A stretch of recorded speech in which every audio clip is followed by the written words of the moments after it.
Hi, welcome to my channel. ఈరోజు పూరీ కూర తయారీ విధానం చూద్దాం. చూడండి, ఇలా పొంగిన పూరీల్లో ఈ పూరీ కూర వేసుకుని తింటే ఉంటుంది. ఇప్పుడు ప్రాసెస్ చూద్దాం.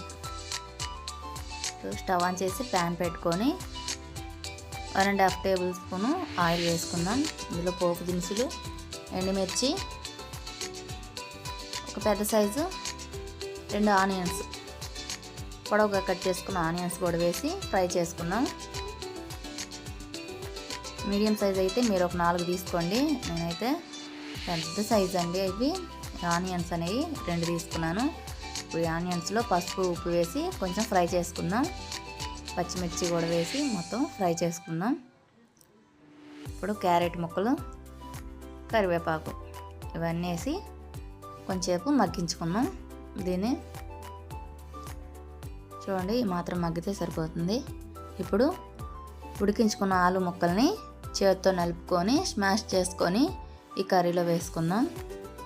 ఇప్పుడు కొంచెంసేపు ఇది కూడా మగ్గిన తర్వాత ఇందులో వాటర్ పోసుకుందాం. తగినన్ని వాటర్ వేసుకుందాం.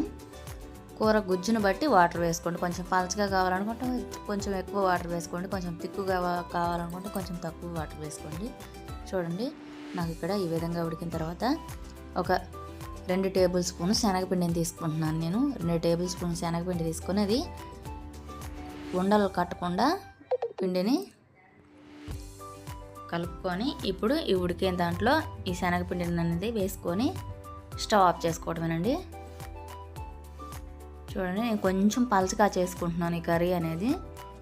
మీరు కావాలంటే ఒక స్పూను శనగపిండిని ఎక్కువ వేసుకుంటే కొంచెం తిక్కుగా వచ్చింది కర్రీ అనేది. ఇప్పుడు స్టవ్ ఆఫ్ చేసుకొని కొత్తిమీర చల్లుకుంటే రెడీ అయిపోయినట్టేనండి పూరీ కర్రీ. నా వీడియో నచ్చినట్టయితే లైక్, షేర్ అండ్ సబ్స్క్రైబ్ చేసుకోండి.